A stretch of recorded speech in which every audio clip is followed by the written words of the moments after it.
Hiburkanlah, hiburkanlah umatku.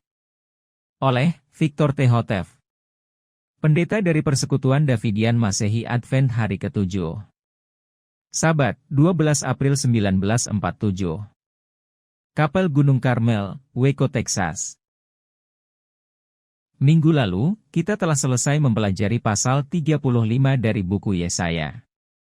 Dan sekarang, karena, seperti yang dapat mudah terlihat, pasal 36 sampai dengan pasal 39 menginterupsi tema dari nubuatan Yesaya dengan data-data sejarah, maka kita akan melanjutkan di mana Ilham membentangkan alur pemikiran di dalam pasal 40, dengan sebuah himbauan kemurahan kepada umat pembawa pekabaran Allah.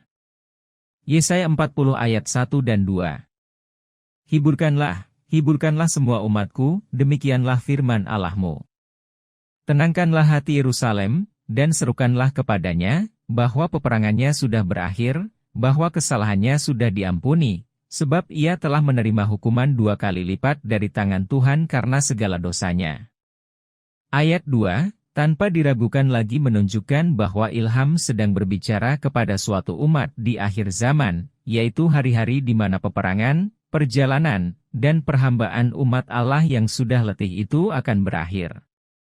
Setelah menerima 2 kali lipat untuk segala dosa dan pendurhakaan mereka, maka segala kejahatannya diampuni, dan mereka kini segera akan dilepaskan. Janganlah engkau mengabaikan pekabaran yang menghiburkan ini.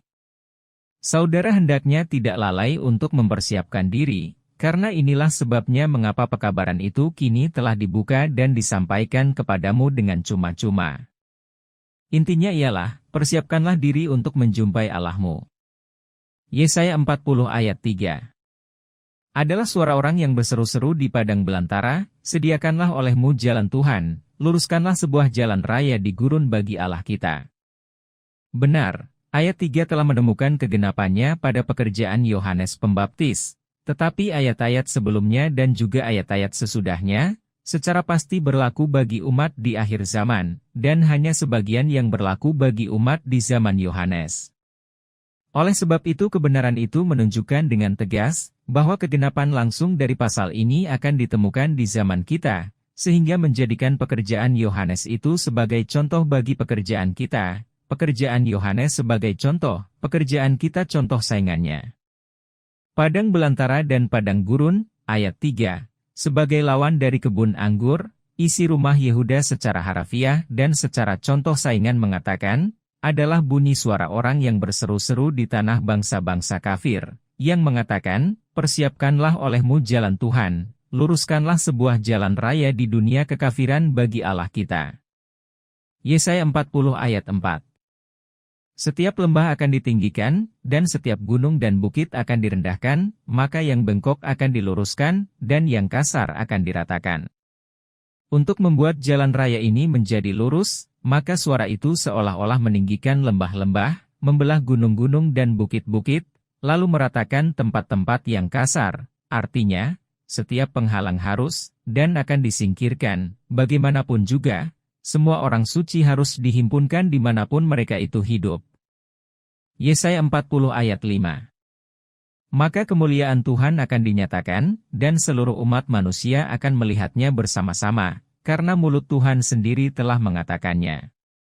Ini semua akan jadi segera setelah jalan raya itu selesai dibuat. Yesaya 40 ayat 6-8. Suara itu mengatakan, berserulah. Maka ia mengatakan, apakah yang akan kuserukan? Semua manusia adalah seperti rumput, dan semua kebaikannya adalah bagaikan bunga di padang. Rumput mengering, bunga menjadi layu, sebab roh Tuhan meniup ke atasnya, sesungguhnya orang banyak itu bagaikan rumput adanya. Rumput menjadi kering, bunga menjadi layu, tetapi firman Allah akan tetap selama-lamanya. Suara itu memberitakan bahwa semua orang adalah bagaikan rumput, bahwa semua kebaikan yang ada di dalam manusia adalah bagaikan bunga-bunga di padang, tetapi firman Allah tetap berdiri selama-lamanya. Maka itu berarti, bahwa manusia adalah buta terhadap semua kenyataan ini, sebab jika tidak, mereka tidak akan perlu diingatkan dari hal itu. Adalah pasti, bahwa mereka sedang menaruh harap kepada manusia, bukan kepada firman Allah dan rohnya. Yesaya 40 ayat 9-11. Hai Sion, yang membawa kabar-kabar baik, naiklah kamu ke atas gunung yang tinggi. Hai Yerusalem, yang membawa kabar-kabar baik, nyaringkanlah suaramu kuat-kuat, nyaringkanlah, janganlah takut, katakanlah kepada semua kota Yehuda, tengoklah Allahmu. Tengoklah, Tuhan Allah akan datang dengan tangan yang kuat, maka lengannya akan memerintah baginya, tengoklah, upahnya adalah bersamanya, dan pekerjaannya adalah di depannya. Ia akan memberikan makan kawanan dombanya bagaikan seorang gembala, ia akan mengumpulkan domba-domba dengan lengannya, dan menghantarkan mereka itu di dalam pangkuannya, dan akan menghantarkan domba-domba dan anak-anaknya dengan hati-hati. Kita saksikan bahwa pekabaran yang terkandung di dalam pasal ini bukanlah sebuah pekabaran untuk dihotbahkan kepada dunia, melainkan kepada kota-kota dari Yehuda contoh saingan, yaitu Sidang. Dan orang-orang yang memberitakannya adalah warga dari Sion dan Yerusalem contoh saingan, anggota-anggota Sidang. Mereka akan mengangkat suaranya dengan sekuat-kuatnya dengan tiada takut. Mereka akan menjelaskan bahwa orang-orang yang Allah gunakan untuk menyelesaikan pekerjaannya adalah lengannya, bahwa mereka itu akan memerintah baginya, bahwa upahnya adalah bersama dia, dan masih ada pekerjaannya di depannya, bahwa ia akan memberikan makan kepada kawanan dombanya, dan dengan lengannya, dengan sidangnya, ia akan menghimpunkan domba-domba, orang-orang yang baru bertobat, dan menghantarkan mereka itu ke kerajaannya. Yesaya 40 ayat 12-20. Siapakah yang telah menakar segala air dengan lekuk tangannya dan mengukur langit dengan jengkal, dan menyukat debu tanah di dalam sebuah timbangan, dan menimbang gunung-gunung dengan dacing, dan bukit-bukit dengan neraca? Siapakah yang mengatur roh Tuhan, atau memberi petunjuk kepadanya sebagai penasehat? Kepada siapakah Tuhan meminta nasihat, dan siapakah yang memberi petunjuk kepadanya, dan mengajarkan kepadanya jalan keadilan, dan mengajarkan kepadanya pengetahuan, dan menunjuk kepadanya jalan pengertian?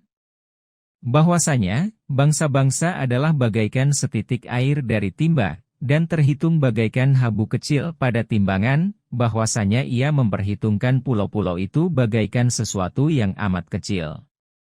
Maka Lebanon tidak mencukupi bagi kayu bakar, dan segala binatangnya pun tidak cukup untuk suatu korban bakaran. Segala bangsa di hadapannya adalah bagaikan tiada, maka mereka itu terhitung baginya lebih kurang daripada tiada, dan sia-sia. Maka kepada siapakah hendak kamu menyamakan Allah, atau dengan apakah hendak kamu mempersamakannya? Tukang membuat sebuah patung ukiran, dan tukang emas menyalutnya dengan emas dan membuat rantai-rantai peraknya. Orang yang sangat miskin sehingga tidak mempunyai korban bakaran memilih sebatang kayu yang tiada rapuh, dicarinya tukang yang ahli untuk mempersiapkan sebuah patung ukiran yang tidak akan goyang. Orang-orang yang tidak mengenal Allah, mempersamakannya dengan sesuatu. Namun pertanyaan terbesar ialah, dengan apakah kita mempersamakannya? Dengan sesuatu yang tidak ada bandingannya dengan Dia. Yesaya 40 ayat 21-26. Tidakkah kamu tahu? Tidakkah kamu dengar? Tidakkah yaitu diberitahukan kepadamu semenjak dari mulanya? Tidakkah kamu mengerti dari sejak dasar-dasar bumi diletakkan? Adalah Dia yang duduk di atas bulat bumi, dan penduduknya seperti belalang, Dia yang membentangkan segala langit seperti sehelai kain, dan memasangnya seperti sebuah tenda untuk didiami, yang membuat para pangeran menjadi tiada, Ia membuat semua hakim di bumi menjadi sia-sia. Mereka tidak akan ditanam, mereka tidak akan ditaburkan, mereka tidak akan berakar di dalam tanah, maka akan bertiup juga Ia kepada mereka, maka mereka akan layu, dan mereka akan diterbangkan badai bagaikan jerami. Maka dengan siapakah hendak engkau mempersamakan aku, atau yang setara denganku? Kata Yang Maha Suci itu. Angkatlah matamu menengadah ke atas, dan tengoklah. Siapakah yang telah menciptakan semua perkara ini, yang telah membawa keluar pasukan mereka itu sesuai bilangannya, Ia memanggil semua mereka itu sesuai namanya oleh kebesaran kuasanya, karena Ia adalah kuat dalam kekuasaan, tak satu pun yang gagal. Betapa hebatnya Allah, Allah kita. Dan betapa lambannya kita untuk berpegang kepada semua janjinya. Betapa lambannya kita untuk membiarkan Dia mengawasi kita sepenuhnya, sama seperti Dia mengawasi semua bintang-bintang. Yesaya 40 ayat 27. Mengapakah katamu, hai Yakub, dan tuturmu, hai Israel, hidupku tersembunyi dari Tuhan, dan keputusanku tidak diperhatikan Allah? Jelaslah, bahwa umat Allah keliru dari hal pengetahuan Allah terhadap jalan-jalan mereka. Yesaya 40 ayat 28-31. Tidakkah kamu mengetahui, tidakkah kamu mendengar, bahwa Allah yang kekal itu, yaitu Tuhan, pencipta seluruh ujung bumi, tidak tahu penat ataupun lelah. Tiada terduga hikmat pengetahuannya. Ia mengaruniakan kuat kepada orang yang lemah, dan kepada mereka yang tidak memiliki kemampuan, Ia menambahkan kekuatan. Bahkan orang muda akan menjadi penat dan lemah, dan orang teruna akan jatuh, tetapi mereka yang harap kepada Tuhan itu akan diperbaharui kekuatan mereka akan terbang naik dengan sayap-sayap seperti burung nasar, mereka akan berlari dan tiada tahu penat, dan mereka akan berjalan dan tiada tahu letih.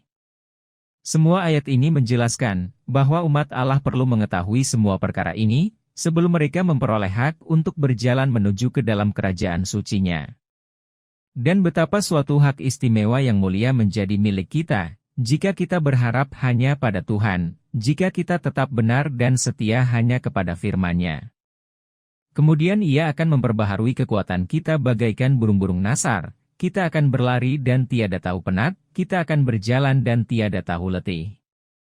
Karena hari Tuhan yang besar dan hebat itu sudah sangat mendekat, dan karena kepada kita sudah diberitahu tentang apa yang harus diperbuat untuk mempersiapkan diri, maka kita tidak perlu merasa kekurangan.